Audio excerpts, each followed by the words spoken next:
बिस्मिल्लाहिर्रहमानिर्रहीम अस्सलाम वालेकुम व्यूअर्स। ये माइक्रोसॉफ्ट एक्सेल ट्रेनिंग सीरीज़ का लेक्चर सेकंड है। फर्स्ट लेक्चर के अंदर मैंने आपको बताया किस तरह से आप माइक्रोसॉफ्ट एक्सेल की फ़ाइल को ओपन कर सकते हैं, उसके 3 तरीके बताए। उसके अलावा व्यूअर्स मैंने आपको सेव और सेव एज़ में फ़र्क बताया और थर्ड नंबर पे मैंने आपको जो वर्कबुक है इसके इंटरफ़ेस के बारे में इंट्रोड्यूस करवाया व्यूअर्स। और सेकंड लेक्चर के अंदर हम इन तमाम पॉइंट्स को कवर करेंगे जिनमें मैं आपको सिखाऊँगा किस तरह से हम डाटा एंट्री कर सकते हैं एमएस एक्सेल के अंदर। और मैं आपको सेकंड नंबर पे बताऊँगा difference between formulas and function, formula और फंक्शन में क्या फ़र्क होता है। थर्ड नंबर पे व्यूअर्स मैं आपको बताऊंगा बेसिक फार्मूलाज एंड फंक्शंस, मैं आपको उनको यूज़ करना सिखाऊंगा। और फोर्थ नंबर पे हम अपनी शीट की फॉर्मेटिंग, बेसिक फॉर्मेटिंग करना सीखेंगे। तो व्यूअर्स टाइम ज़ाया किए बगैर हम चलते हैं वीडियो की तरफ। यहाँ पर सबसे पहले आपको बताता चलूँ कि हम इस लेक्चर सेकंड के अंदर इन शॉर्टकट कीज़ को इस्तेमाल करने वाले हैं। यहाँ पे आप इनको नोट कर लें ताकि आपको याद रहें। इनको आपने याद करना है Ctrl+B। सबसे पहले है बोल्ड, बोल्ड करते हैं हम कंट्रोल बी के ज़रिए, इटैलिक कंट्रोल आई के ज़रिए, अंडरलाइन कंट्रोल यू के ज़रिए। तो व्यूअर्स यहाँ पर आपने जब शॉर्टकट की प्रेस करनी है तो कंट्रोल के बटन को प्रेस करके रखना है और उसके बाद आपने उसको यू को प्रेस करना है या आई को या बी को, इस तरह से इसको आपने यूज़ करना है। अगर आपने रो इंसर्ट करनी है किसी भी रो के दरमियान तो कंट्रोल प्लस है, अगर डिलीट करनी है तो कंट्रोल माइनस है, किसी रो को हाइड करना है तो कंट्रोल ज़ीरो है, अनहाइड करना है तो व्यूअर्स सॉरी किसी कॉलम को हाइड करना है तो कंट्रोल ज़ीरो है, किसी रो को हाइड करना है तो कंट्रोल 9 है, ऑटो सम के लिए कंट्रोल ज़ीरो और फिल्टर के लिए कंट्रोल शिफ्ट प्लस एल। तो व्यूअर्स चलते हैं वीडियो की तरफ। यहाँ पर हम डाटा एंट्री करेंगे। मैं आपको आज एक्सेल के अंदर मार्क्स शीट बनाना सिखाऊंगा। तो यहाँ पर हम इसकी हेडिंग देते हैं मार्क्स शीट। तो व्यूअर्स यहाँ पर आप देख सकते हैं ये इस वक्त इसका जूम जो है वो 100% है। अगर आपने इसको इंक्रीज़ करना है तो एक सबसे फर्स्ट जो मेथड है, कीबोर्ड की मदद से कंट्रोल बटन प्रेस करें और माउस का जो ये हैंडल है स्क्रॉल, इसको आपने अपवर्ड मूव करना है तो ये जूम इन होगा। अगर इसको डाउनवर्ड मूव करेंगे पीछे की तरफ तो ये जूम आउट होगा। तो फर्स्ट मेथड ये है। सेकंड ये है कि आप यहाँ पर प्लस के ज़रिए से यहाँ पे जूम इन करें और यहाँ माइनस साइन के ज़रिए से जूम आउट कर सकते हैं। थर्ड मेथड व्यूअर्स, यहाँ पर टैब, आप व्यू का टैब है, इस पर क्लिक करें और ये जूम के ग्रुप के अंदर जूम पर क्लिक करें तो ये जूम का डायलॉग बॉक्स ओपन हो चुका है। यहाँ पर आप देख सकते हैं, यहाँ से आप सेलेक्ट करके जूम सेट कर सकते हैं जो भी आपने सेट करना हो। उसके अलावा व्यूअर्स यहाँ पर आपको एक चीज़ बताता चलूँ कि एमएस एक्सेल के अंदर हम मिनिमम जूम जो है वो 10 सेट कर सकते हैं। मिनिमम 10 जूम सेट कर सकते हैं। जैसे कि मैंने सेट किया है, ये सबसे मिनिमम जूम इस वक्त ये 10 है। तो व्यूअर्स और मैक्सिमम व्यू इसके अंदर जूम जो है हम 400 तक सेट कर सकते हैं। अगर मैं 400 से या 10 से कम जाऊँगा या 400 से ज़्यादा जाऊँगा तो यहाँ पर एरर मैसेज आ देख सकते हैं, ये एरर मैसेज आ चुका है। The number must be between the number must be between 10 and 400, यानी इसके दरमियान दरमियान आप जूम को सेट कर सकते हैं। तो व्यूअर्स ये बात आपने याद रखनी है, ये आपके नॉलेज के लिए कि मिनिमम 10 है और मैक्सिमम 400 है। तो यहाँ पर हम इस वक्त 200 सेट कर लेते हैं। तो व्यूअर्स यहाँ पर जो फर्स्ट कॉलम है हम बनाएंगे यहाँ पर मार्कशीट का रोल नंबर, सेकंड में बनाएंगे नेम ऑफ। तो व्यूअर्स आप देख रहे हैं यहाँ पर सेल से आगे निकल रहा है ये। तो इसका तरीका मैं बताता हूँ किस तरह से आप सेल में इसको एडजस्ट कर सकते हैं। जस्ट आप अभी टाइप करते जाएंगे। पहले सबसे पहले थर्ड नंबर पे व्यूअर्स यहाँ पर मार्क्स हैं, इंग्लिश, उर्दू, मैथ, पाक, स्टडीज़। यहाँ पर हम इनका टोटल करेंगे और यहाँ पर हम इनकी एवरेज निकालेंगे। यहाँ पर हम निकालेंगे परसेंटेज। यहाँ पर हम फंक्शन लगाएंगे मिनिमम का, यहाँ पे हम लगाएंगे मैक्सिमम का फंक्शन, यहाँ पर हम काउंट का फंक्शन लगाएंगे और यहाँ पर हम इसका रिजल्ट मालूम करेंगे स्टूडेंट का इफ़ का फंक्शन के थ्रू, और यहाँ पर हम पोजीशन मालूम करेंगे स्टूडेंट की रैंक फंक्शन के थ्रू। तो व्यूअर्स ये तमाम कॉलम्स हैं जो इसके अंदर हमने बनाने हैं। तो व्यूअर्स आप देख रहे हैं यहाँ पर परसेंटेज ये हदूद से बाहर जा रहा है और पाक स्टडीज़ का ये IES आगे जा रहा है। तो इनको एडजस्ट करने के लिए व्यूअर्स क्या करना है आपने, ये कॉलम के आपने जो इधर बॉर्डर है, जैसे ही आप इस पर लेके जाएंगे माउस तो ये प्लस का साइन इख्तियार कर जाएगा। इसको डबल क्लिक करें तो ये आपका डबल क्लिक करते ही आपका जो कॉलम है वो ऑटो एडजस्ट हो जाएगा। इस तरह आप डबल क्लिक करके तमाम को कर सकते हैं। व्यूअर्स अगर आप शॉर्टकट मेथड, अगर आप तमाम को एक ही क्लिक पर एडजस्ट करना चाहते हैं, जैसे कुछ कॉलम आपके बड़े हैं कुछ छोटे हैं, मैं ये मैनुअली यहाँ पर करके दिखा रहा हूँ आपको, कुछ कॉलम आपके बड़े हैं कुछ छोटे हैं। अब आपने इन तमाम को एडजस्ट करना है। आप तमाम कॉलम्स को सिलेक्ट करेंगे और सिलेक्ट करने के बाद किसी भी कॉलम की आपने बॉर्डर पर जाना है। जब माउस पॉइंटर प्लस का शक्ल इख्तियार कर दिया, डबल क्लिक करें तो आप देख सकते हैं ये तमाम के तमाम जो हमारे कॉलम हेडर्स हैं वो ऑटो एडजस्ट हो चुके हैं। तो व्यूअर्स ये शॉर्टकट इसका मेथड है। अब हम चलते हैं अब यहाँ पर व्यूअर्स हम डाटा को एंटर करेंगे। डाटा को एंटर करने से पहले व्यूअर्स आपको मैं बताता चलूँ, यहाँ पर जो हमने कुछ फार्मूलाज यहाँ पर लगाएंगे, कुछ फंक्शंस लगाएंगे। तो यहाँ पर आपको मैं बताता चलूँ फार्मूलाज और फंक्शन में फ़र्क क्या होता है। तो कुछ लोग इनको मिक्स कर देते हैं। यहाँ पर मैं आपको बताता चलूँ फार्मूला क्या है, डेफिनेशन देख लेते हैं। A formula is an equation designed by a user in Excel. जबकि फंक्शन क्या है, while a function is a predefined calculation in the spreadsheet application. Viewers जो प्री डिफाइंड कैलकुलेशन है एक्सेल के अंदर पहले से मौजूद हैं उनको फंक्शन कहते हैं, और जो एक्सेल का यूज़र जो है वो खुद बनाए उसको कहते हैं फार्मूला। जैसे मैं अब कुछ प्लस करना चाह रहा हूँ, मैं इस 3 और 4 को प्लस करना चाह रहा हूँ। आप देख सकते हैं ये 3 है और ये 4 है, इन दोनों को मैं प्लस करना चाह रहा हूँ इस सेल के अंदर। तो मैं क्या करता हूँ व्यूअर्स, यहाँ पर आपको बता दूँ कि जब भी हम कोई फार्मूला लगाएंगे तो हम हमेशा फार्मूले को इक्वल साइन से लगाएंगे। इस वाले 7 को पहले मैं डिलीट करता हूँ। यहाँ पे मैं लिखूंगा इक्वल। ये जो 3 है इसको माउस के थ्रू सेलेक्ट करूंगा, कीबोर्ड के थ्रू प्लस प्रेस करूंगा और 4 को सिलेक्ट करूंगा और एंटर। तो ये जमा हो गया। अब ये प्री डिफाइंड है, सॉरी ये मैंने खुद से इक्वेशन बनाई है, इसको कहेंगे फार्मूला। और फंक्शन क्या होता है व्यूअर्स, जो पहले से कैलकुलेशन मौजूद हो। व्यूअर्स यहाँ पर अब जो फार्मूला मैंने ये लगाया है इसको एक और तरीके से बताता हूँ आपको। इक्वल, तो ये जो 3 है व्यूअर्स ये इस वक्त मौजूद है D12 के अंदर, इसको कहते हैं सेल रेफरेंस। तो व्यूअर्स फार्मूला के अंदर हम हमेशा से सेल रेफरेंस को लिखते होते हैं। तो यहाँ पर D12 को प्लस करना है। D12 के अंदर क्या प्लस करना है हमने, D13। D13 के अंदर 4 लिखा हुआ है तो आप यहाँ लिखेंगे D13 और एंटर प्रेस करेंगे तो ये प्लस हो गया। इसी तरह व्यूअर्स ऐसे माइनस कर सकते हैं आप, इसी तरह आप इसको मल्टीप्लाई कर सकते हैं और यहाँ पर डिवाइड कर सकते हैं। तो ये तमाम की तमाम जो इक्वेशन हम खुद से लगाते हैं उनको फार्मूला कहते हैं। और जो प्री डिफाइंड होते हैं जैसा कि सम का फंक्शन है, अब इन दोनों को हमने प्लस करना है तो इसके लिए सम का फंक्शन इस्तेमाल होता है। मैं लिखूंगा इक्वल सम ब्रैकेट ओपन, यहाँ पर पहले इसको सिलेक्ट करूंगा। ठीक है जी व्यूअर्स, उसके बाद आप ये देख सकते हैं नीचे यहाँ पर इसका सिंटैक्स आ रहा है। नंबर 1 हमने सेलेक्ट कर लिया है, उसके बाद वो कह रहा है कोमा लगाओ। कोमा लगाने के बाद दोबारा नंबर 2 सेलेक्ट करो। ये नंबर 2 हमने सेलेक्ट कर लिया। हमारे पास तो 2 ही नंबर हैं, अगर 10-12 हो तो आप कोमा के साथ लिखते चले जाएं, लिखते चले जाएं। इस तरह करके आपने लिख लिए, फिर आप ब्रैकेट क्लोज करें और एंटर। व्यूअर्स अब यहाँ पर हम मिसाल लेते हैं कि अगर हमारे पास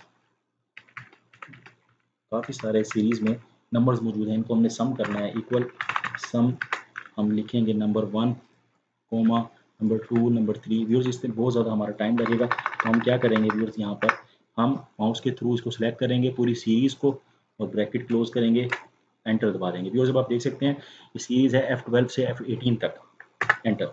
एक तरीका ये है, दूसरा ये है व्यूअर्स इक्वल सम ब्रैकेट ओपन। आप इसको मैनुअली लिखें। पहला सेल कहाँ मौजूद है, F12 के अंदर, तो यहाँ लिखेंगे आप F12। व्यूअर्स F आप छोटा भी लिख सकते हैं, बड़ा, इसमें एरर नहीं आएगी। F12 व्यूअर्स ता के लिए हम MS एक्सेल के अंदर कॉलन का इस्तेमाल करते हैं। हमने F12 से लेकर F18 तक सेल्स को जमा करना है। तो यहाँ लिखूंगा F18 ब्रैकेट क्लोज करूंगा और एंटर। तो व्यूअर्स इस तरह से आप फार्मूला फंक्शन को लगा सकते हैं। तो व्यूअर्स अब हम अपनी डाटा एंट्री की शीट की तरफ मूव करते हैं और यहाँ पर कुछ डाटा एंट्री करते हैं। 1 2 3 4 5 कुल 5 हमने रोल नंबर्स के यहाँ पर स्टूडेंट्स का डाटा एंटर करना है। तो मैंने यहाँ पर मैनुअली 5 रोल नंबर तक डाटा एंटर कर लिया। तो व्यूअर्स इसमें आपको बहुत टाइम लगेगा, अगर सैकड़ों की तादाद में डाटा है तो इसका शॉर्टकट ये है कि आप पहले 2 सेल्स के अंदर रोल नंबर लिख दें, फिर इनको सेलेक्ट करें। सेलेक्ट करने के बाद व्यूअर्स आपने अपने इसको जो राइट तरफ ही आप सर ये देख रहे हैं पॉइंट, इसको कहते हैं फिल हैंडल। इस पर आपने माउस का पॉइंटर लेके जाना है।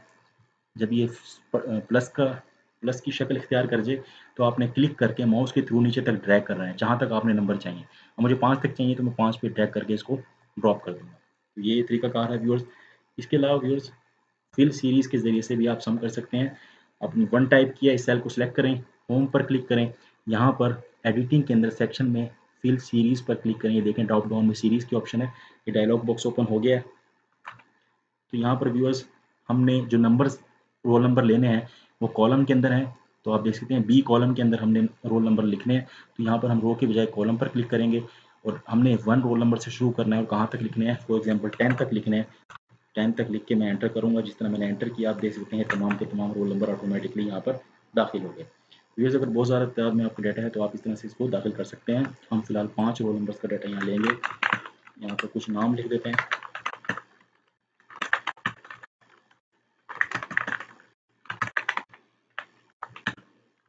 यहाँ पर कुछ हम 50 टोटल मार्क्स 50 यहाँ पर हम लेते हैं। 50 में से हम नंबर देंगे स्टूडेंट्स को।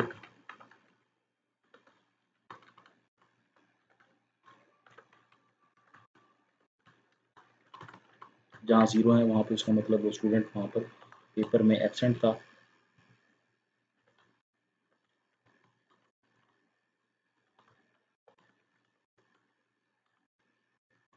तो यहाँ पर आप रैंडमली कुछ भी मार्क्स लिख दें कीबोर्ड के थ्रू। ये मार्क्स हमने लिख लिया। अब टोटल करेंगे व्यूअर्स। टोटल का मैंने आपको बताया, टोटल के लिए हम सम का फार्मूला इस्तेमाल करते हैं, सॉरी सम का फंक्शन इस्तेमाल करते हैं। तो यहाँ पर हम सम फंक्शन लगाएंगे, इक्वल प्रेस करें कीबोर्ड के थ्रू, सम लिखें, ब्रैकेट ओपन करें, यहाँ से सीरीज सेलेक्ट करें माउस के थ्रू। माउस के थ्रू हमने 45 से लेकर हमने पाक स्टडीज यहाँ तक सेलेक्ट करना है, ब्रैकेट क्लोज करनी है, एंटर। तो व्यूअर्स एक तरीका ये है। दूसरा मैंने आपको बताया यहाँ पर शुरू में एक शॉर्टकट की आपको बताई है ऑटो सम की। ऑटो सम के ज़रिए से हम, तो व्यूअर्स यहाँ पर सॉरी मैंने गलत लिख दिया, आल्ट इक्वल के ज़रिए से हम ऑटो सम कर सकते हैं। तो हम ऑटो सम की शॉर्टकट की यहाँ पर इस्तेमाल करने वाले हैं। देखिए किस तरह से करते हैं। डाटा में आए, डाटा के अंदर हमने आल्ट इक्वल प्रेस करना है कीबोर्ड के थ्रू, तो वो ऑटोमेटिकली तमाम के तमाम रेंज को सिलेक्ट कर लेगा। आप जैसे एंटर प्रेस करेंगे तो ये सम हो जाएगा। तो व्यूअर्स अगर आपका लेफ्ट तरफ डाटा मौजूद है तो वो लेफ्ट तरफ ऑटोमेटिकली खुद ही जाएगा। अगर आप यहाँ पे सम कर रहे हैं तो ये अबव, आप देखें यहाँ पर आल्ट इक्वल में करूँगा, अबव खुद ही ऑटोमेटिकली ऊपर की तरफ जाएगा। आल्ट इक्वल आप देख सकते हैं। तो जैसे जहाँ डाटा मौजूद होगा वो ऑटोमेटिकली कर्सर हमारा उसी चीज़ को सिलेक्ट करेगा। आल्ट इक्वल प्रेस करें और एंटर प्रेस करें। एक तरीका ये है। एक थर्ड मेथड भी है व्यूअर्स इसको करने का। उसमें क्या है, होम पर देखें आप, यहाँ पर सिग्मा का निशान है, इस पर जस्ट क्लिक कर दें तो वो वही तमाम की तमाम सिचुएशन आ जाएगी जो आल्ट इक्वल से आती है। एंटर प्रेस करें, ये सम हो गया। नीचे आपने कॉपी करना है, तो कॉपी की शॉर्टकट की व्यूअर्स आपको मालूम होगी। कंट्रोल सी के ज़रिए से हम कॉपी करते हैं। यहाँ मैंने लिखी कंट्रोल सी के ज़रिए बहरहाल हम कॉपी करते हैं। इसको कॉपी करेंगे और निचले सेल्स पर सिलेक्ट करके कंट्रोल वी के ज़रिए से पेस्ट करेंगे। व्यूअर्स अगर आपको शॉर्टकट की याद नहीं है तो आप इस सेल पर राइट क्लिक करें और यहाँ से कॉपी कर लें इसको, और ड्रैग यहाँ पर सिलेक्ट करें सेल्स को और इधर से यहाँ से इसको पेस्ट कर दें। तो व्यूअर्स एक ये तरीका है, और एक तरीका ये है कि आप माउस के पॉइंटर को यहाँ पर फिल हैंडल पर लेकर जाएं और डबल क्लिक करें तो ऑटोमेटिकली निचले वाले सेल्स में डाटा कॉपी हो जाएगा। अगर आप डबल क्लिक भी नहीं करना चाहते, एक और मेथड भी आपको बताता हूँ। इस फिल हैंडल पर लेके जाएं और उसको ड्रैग करें, जहाँ तक भी आपने ड्रैग करना है वहाँ तक फार्मूला कॉपी हो जाएगा। व्यूअर्स आप एवरेज फंक्शन की तरफ चलते हैं। इसका फंक्शन क्या होता है, equal average, equal average bracket open, और अगेन हम मार्क्स को सिलेक्ट करेंगे। तो एवरेज में होता क्या है व्यूअर्स, एवरेज में जिन जिन सिलेक्शन की हम एवरेज लेते हैं उनको पहले प्लस किया जाता है, प्लस करके उनकी तादाद पर डिवाइड कर दिया जाता है तो एवरेज निकल आती है। तो व्यूअर्स यहाँ पर आप देख सकते हैं ये टोटल इनका क्या था, 191 तकसीम 4 74 47.75। इसको हम यहाँ पे भी मैनुअली चेक कर सकते हैं। 191 और टोटल तादाद 4 सब्जेक्ट्स हैं, तो ये डिवाइडेड बाय 4, एंटर। तो ये होती है एवरेज व्यूअर्स, यानी एवरेज इस आसिफ के 47.75 नंबर हैं। तो एवरेज को भी ट्रैक करें आप। अब परसेंटेज निकालते हैं व्यूअर्स। परसेंटेज कैसे निकालते हैं हम, परसेंटेज में हम ये देखते हैं कि ये इस स्टूडेंट के 191 मार्क्स हैं, तो ये टोटल का कितने परसेंट हैं। तो व्यूअर्स यहाँ पे आप इक्वल लिखें, दिस सेल डिवाइडेड बाय हम क्या करेंगे व्यूअर्स, यहाँ पर हम लिखेंगे इनका टोटल। इनका टोटल अब कितना है व्यूअर्स, एक सब्जेक्ट के अंदर 50 मार्क्स हैं, तो टोटल 4 सब्जेक्ट्स के अंदर 200 मार्क्स हो गए, 200। ये आ गया इसका टोटल। तो इस स्टूडेंट के 95.5% मार्क्स टोटल, तो ये आ गई परसेंटेज। तो व्यूअर्स यहाँ पर अब हमें करना क्या है, इसको 100 से मल्टीप्लाई करेंगे तो ऑटोमेटिकली परसेंटेज में कन्वर्ट हो जाएगा। तो आपको बताता चलो, फार्मूले को अगर आपने एडिट करना है तो आप कीबोर्ड की मदद से F2 प्रेस करें और ये देखें आप जिस तरह से आपका फार्मूला खुल जाएगा। आप यहाँ मल्टीप्लाई करें 100, ये आ गया परसेंटेज के अंदर। तो व्यूअर्स एक तरीका और है फार्मूले को एडिट करने का, ये मैं इसको लगाता हूँ। दूसरा तरीका ये है कि व्यूअर्स आप इस फार्मूले पर डबल क्लिक करें तो भी ये इसको एडिट हो जाएगा। तीसरा तरीका व्यूअर्स एक और भी है, इसको सिलेक्ट करें और फार्मूला बार में चले जाएं। इसके बारे में मैंने फर्स्ट लेक्चर में बताया है। इसमें फार्मूला बार में आए, मल्टीप्लाई कर दें 100 से, तो ये थर्ड मेथड है। सॉरी, फार्मूला बार में आए और इसको आपने, सॉरी व्यूअर्स, यहाँ पर मैंने परसेंटेज के अंदर 4 से मल्टीप्लाई किया है, डिवाइड किया है। यहाँ पे हमने 200 से करना है क्योंकि टोटल सब्जेक्ट्स 4 हैं और हर सब्जेक्ट के जो मार्क्स हैं वो 50 हैं, तो टोटल 4 सब्जेक्ट्स के मार्क्स हो गए 200। तो ये देख सकते हैं आप, ये परसेंटेज आ गई है, इसको आप नीचे ड्रैग करें। व्यूअर्स यहाँ पर आपको एक और चीज़ मैं बताता चलूँ। अब यहाँ पर आपने मल्टीप्लाई किया है 100 से, अगर आप इसके साथ परसेंटेज का साइन लगाना चाहते हैं तो आप यहाँ पर परसेंटेज के साइन पर क्लिक करेंगे तो ये परसेंटेज का साइन लग गया। अब हुआ क्या है व्यूअर्स, यहाँ पर हमने, जब हम किसी चीज़ की परसेंटेज के साथ उसको लगाते हैं तो ऑटोमेटिकली एक्सेल उसको 100 से मल्टीप्लाई कर देता है। अब हमने इसको क्या किया है, हमने इसको दो दो दफ़ा, अब ये 100 से मल्टीप्लाई हो गया है, तो लिहाजा ये जो 100 से हमने मल्टीप्लाई किया है इसको यहाँ से हम डिलीट कर देंगे। तो आप देख सकते हैं ये 96% है, इसको आप रेस्ट ऑफ सेल्स पर अप्लाई करें, तमाम के तमाम यहाँ पर मार्क्स आ गए हैं। इसको अगेन व्यूअर्स आपको बताता हूँ किस तरह से आप इसको कन्वर्ट कर सकते हैं। इक्वल टोटल डिवाइडेड बाय 200, यहाँ पर आपके ये 96% आ रहे हैं। अब क्योंकि ये ऑटोमेटिकली यहाँ पर परसेंटेज का जो सेटिंग्स है वो हो चुकी हैं, इसको मैं यहाँ से नंबर कर देता हूँ और इनको भी तमाम के तमाम को यहाँ पे नंबर कर देता हूँ। तो व्यूअर्स ये इस वक्त अभी नंबर में आया है, इसको परसेंटेज में कन्वर्ट आपने करना है, आप इसको सिलेक्ट करेंगे और परसेंटेज पर जस्ट क्लिक कर देंगे तो ऑटोमेटिकली ये तमाम के तमाम सेल्स परसेंटेज में कन्वर्ट हो जाएंगे। तो व्यूअर्स अब हम यहाँ पर फंक्शन के थ्रू मिनिमम नंबर्स निकालेंगे कि इन 4 सब्जेक्ट्स में सबसे कम नंबर इस स्टूडेंट के किस सब्जेक्ट के अंदर हैं। तो ये मिनिमम का फंक्शन लगेगा इक्वल, मिनिमम का होता है MIN मिनिमम, जस्ट इतना ही लिखना है आपने। मार्क्स की रेंज को सिलेक्ट करें, ब्रैकेट क्लोज, एंटर, और इसको माउस के थ्रू डबल क्लिक करके रेस्ट ऑफ सेल्स पर कॉपी करें। आप देख सकते हैं यहाँ पर मिनिमम इस शख्स के, इसके तैमूर के नंबर यहाँ पर मिनिमम 0 हैं क्योंकि ये इसने पेपर यहाँ से अटैम्प्ट किया ही नहीं। मैक्सिमम नंबर निकालने आपने, मैक्सिमम का function is equal max, bracket open, again आप मार्क्स को सिलेक्ट करें, जिस रेंज में से मैक्सिमम निकालने हैं, ब्रैकेट क्लोज करें, एंटर। अब ये मैक्सिमम मार्क्स आ गए हैं, आसिफ के मैक्सिमम मार्क्स हैं यहाँ पर 49। आप देख सकते हैं ये दोनों 49 है तो उसने 49 यहाँ दे दिया है, ये तमाम के मैक्सिमम आ गए हैं। योर काउंट में क्या होता है, काउंट जो फंक्शन है वो नंबर्स को काउंट करता है, हमने देखना है टोटल सब्जेक्ट कितने हैं, तो यहाँ पर काउंट का फंक्शन लगेगा, ब्रैकेट ओपन, इन सब्जेक्ट की रेंज को सिलेक्ट करें और ब्रैकेट क्लोज करें, तो ये टोटल 4 सब्जेक्ट हैं। तो व्यूअर्स काउंट के फंक्शन के अंदर आगे खूबसूरती यहाँ पर बता दूँ, यहाँ पर इसको इस्तेमाल तो नहीं करना था लेकिन ये बेसिक फंक्शन है इसलिए मैंने आपको यहाँ बताया। काउंट में व्यूअर्स अगर मैं कोई सेल में डाटा को डिलीट कर देता हूँ, यहाँ पर मैं इसके डाटा को डिलीट करता हूँ, तो आप देख सकते हैं ये सिर्फ उन सेल्स को काउंट करता है जहाँ पर नंबर लिखा गया होता है, तो ये सिर्फ नंबर्स को काउंट करता है। अगर इस सेल के अंदर कोई टेक्स्ट हो, फॉर एग्जांपल यहाँ पर मैं कुछ भी टेक्स्ट लिख देता हूँ, तो व्यूअर्स ये इसको काउंट नहीं करेगा। आप देख सकते हैं यहाँ पर आंसर अभी भी 3 ही है क्योंकि हमने जो रेंज दी है उस रेंज के अंदर टोटल जो नंबर्स हैं ये सिर्फ नंबर को काउंट करता है, ये ना ब्लैंक सेल को काउंट करेगा ना ये टेक्स्ट को काउंट करेगा। तो ये चीज़ आपको यहाँ पर बताना बहुत ज़रूरी थी। व्यूअर्स नेक्स्ट है रिजल्ट, ये थोड़ा सा ज़रा इसको समझने की ज़रूरत है व्यूअर्स, इसको बड़े एहतियात से आपने देखना है। तो यहाँ पर हम इसका स्टूडेंट का रिजल्ट मालूम करेंगे।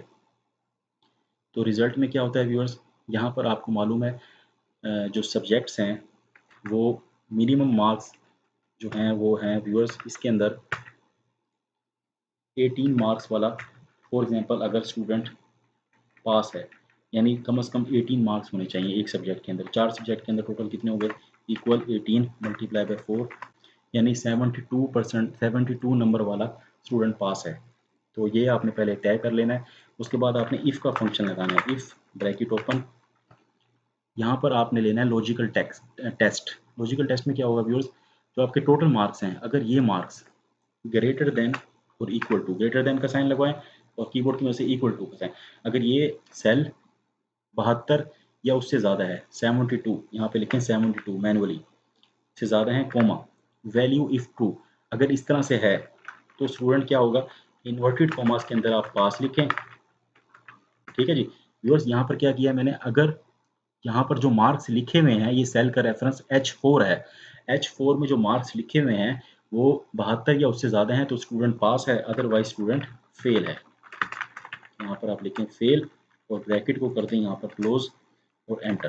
तो व्यूअर्स यहाँ पर आप देख सकते हैं मार्क्स 191 हैं, तो ये स्टूडेंट 72 या 72 से ज़्यादा हैं, इसलिए ये पास है। अब इसको हम रेस्ट ऑफ सेल्स में ड्रैग करेंगे तो आप देख सकते हैं अब ये जो स्टूडेंट है इसके अंदर क्या हुआ है, इसके नंबर 51 है, ये 72 से कम है, तो ये फेल हो गया। ये वाला स्टूडेंट भी फेल हो गया, इसके 49 नंबर हैं, तो ये हुआ है रिजल्ट।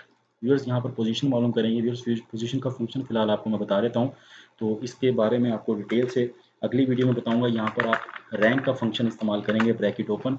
रैंक में होता क्या है व्यूअर्स, जो टोटल मार्क्स है ना आपके जो स्टूडेंट ने लिए हैं उसमें ये बताता है कि फर्स्ट नंबर पे कौन सा स्टूडेंट है। यहाँ पर रैंक दरअसल पोजीशन निकालता है, तो इस रैंक में आप क्या करना है, यहाँ पर फर्स्ट जो स्टूडेंट है आसिफ, इसके टोटल नंबर यहाँ पर सिलेक्ट करेंगे आप, कोमा। उसके बाद व्यूअर्स आपने तमाम के तमाम जितने भी स्टूडेंट्स हैं उन तमाम के नंबर सेलेक्ट करेंगे आसिफ समेत, इस तरह से। और व्यूअर्स F4 प्रेस करके इनको फिक्स कर देंगे। व्यूअर्स इसको कहते हैं एब्सोल्यूट रेफरेंस। ये डिटेल में आपको वीडियो में बताऊंगा। अगर आप इसकी डिटेल जानना चाहते हैं मजीद, व्यूअर्स मेरे फार्मूलाज एंड फंक्शन की वीडियोस मौजूद हैं चैनल पर, आप उनको देख सकते हैं, डिस्क्रिप्शन में लिंक मौजूद है। इसके अलावा viewers relative reference, absolute reference और मिक्स्ड रेफरेंस पर एक मुकम्मल वीडियो मौजूद है, चैनल पर लिंक मौजूद है, वीडियो की डिस्क्रिप्शन में लिंक मौजूद है। व्यूअर्स आप वहाँ से जाकर उसको चेक कर सकते हैं। तो व्यूअर्स यहाँ पर आपने इसको प्रेस करना है, फिर कॉमा प्रेस करना है। यहाँ पर अब दो आर्गूमेंट्स हैं, 0 है असेंड डिसेंडिंग के लिए, 1 है असेंडिंग के लिए। अब पोजीशन आपने निकालनी है तो हम डिसेंडिंग में निकालेंगे, यानी जिसके सबसे ज़्यादा मार्क्स होंगे उसको 1 नंबर, तो जो उससे जो कम होंगे उसको 2 नंबर, इस तरह से। तो यहाँ पर आप 0 लिखें मैनुअली, ब्रैकेट क्लोज, एंटर। तो व्यूअर्स इस पहले वाले स्टूडेंट का फर्स्ट पोजीशन है और दूसरे की फोर्थ पोजीशन है और इसकी सबसे आखिरी में है फिफ्थ पोजीशन, ये सेकंड पोजीशन है और इसकी थर्ड पोजीशन है। तो व्यूअर्स ये मार्कशीट यहाँ पर मुकम्मल हुई। अब लेक्चर की हम फोर्थ पार्ट की तरफ चलते हैं। डेटा एंट्री सिखाई, आपको फार्मूला फंक्शन में फ़र्क सिखाया, बेसिक फार्मूला फंक्शन लागू करके सिखाए। अब हम करते हैं फॉर्मेटिंग और फिर वीडियो को एंड करते हैं। व्यूअर्स फॉर्मेटिंग में क्या होगा, इन तमाम को सिलेक्ट करें, इनका बॉर्डर लगाएं। अगर मैं इसको सिलेक्ट कर इसी तरह इनको रहने देता हूँ, जब मैं इनका प्रिंट लूँगा कंट्रोल पी के ज़रिए से, तो आप देख सकते हैं कोई बॉर्डर नहीं है, तो इसलिए यहाँ पर इनको हम बॉर्डर लगाएंगे।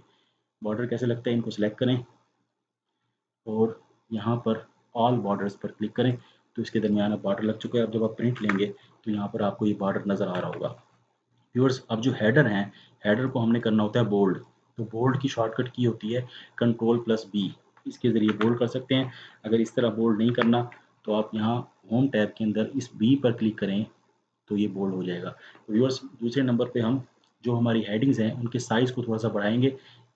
आम साइज़ इस तमाम टेक्स्ट का 11 पे है, हम हेडिंग को थोड़ा सा बढ़ा देते हैं, यहाँ पे इसको हम 12 कर देते हैं। तो व्यूअर्स अब ये देख सकते हैं आपकी हेडिंग्स कॉलम से बाहर जा रही हैं, तो अगेन आप कॉलम को सिलेक्ट करें और डबल क्लिक करके इसको ऑटो एडजस्ट कर दें, तो ये ऑटो एडजस्ट हो चुका है। तो व्यूअर्स यहाँ पर अब हम क्या करेंगे, इस रोल नंबर वाले सेल के अंदर, अब व्यूअर्स यहाँ पर आप देख सकते हैं कॉलम के अंदर सिर्फ थोड़ी सी जगह ली हुई है, लेकिन कॉलम के हेडर ने बहुत ज़्यादा जगह ली हुई है। तो यहाँ पर ऐसे इस किस्म के सेल्स में हमने क्या करना है, इस किस्म के सेल्स के अंदर व्यूअर्स हमने इसको यहाँ से छोटा कर देना है। छोटा करने के बाद हमने क्या करना है व्यूअर्स, इस पर क्लिक करना है और यहाँ से आपने रैप टेक्स्ट पर क्लिक करना है। रैप में क्या होता है व्यूअर्स, जो अगला वर्ड होता है वो उस सेल उस वर्ड के नीचे आ जाता है, ताकि वो थोड़ी सी जगह ले कॉलम के अंदर। अभी नेम ऑफ स्टूडेंट है, इसको भी हम यहाँ से छोटा कर देते हैं और छोटा करके इसको हम रैप टेक्स्ट कर देते हैं, ताकि एक ही सेल के अंदर ये मुनासिब लगे। और व्यूअर्स यहाँ पर अब इनको मिडल अलाइन करेंगे, तमाम को सिलेक्ट करें। यहाँ पे आप देख सकते हैं अलाइनमेंट, ये मिडल अलाइन कर दें ताकि ये और खूबसूरत लगे। और व्यूअर्स इसके पीछे आपने कलर को सेट करना है, तो यहाँ से आप इसको कलर को सेट कर लें। ये कलर मैंने सेट कर दिया है व्यूअर्स। और इन तमाम मार्क्स जो हैं इनको हमने मिडल लाइन करना है ताकि खूबसूरत लगें। यहाँ से आप इसको सेंटर लाइन कर दें, सॉरी। और व्यूअर्स ये जो काउंट है इसको और जो पोजीशन है इसको, इनको भी आप सेंटर लाइन करें ताकि खूबसूरत लगे। तो व्यूअर्स ये कंप्लीट हो गई फॉर्मेटिंग की कुछ बेसिक, मैंने आपको फॉर्मेटिंग भी इसमें सिखाई। इस वीडियो के अंदर मैंने आपको फार्मूला फंक्शन में फ़र्क बताया। व्यूअर्स इस वीडियो के अंदर हमने ये तमाम चीज़ें सीखी हैं, डाटा एंट्री की है, फार्मूला फंक्शन में फ़र्क सीखा है, बेसिक फार्मूला लागू करना सिखाए हैं और बेसिक फॉर्मेटिंग सिखाई है। तो व्यूअर्स ये थी आज की वीडियो। लेक्चर 2 यहाँ पर ख़त्म होता है। तो व्यूअर्स मज़ीद लेक्चर्स के लिए आप TH स्टडीज़ से कनेक्ट रहें। और अगर फर्स्ट लेक्चर आपने अभी तक नहीं देखा है तो डिस्क्रिप्शन में लिंक मौजूद है, वहाँ जाकर आप देख सकते हैं।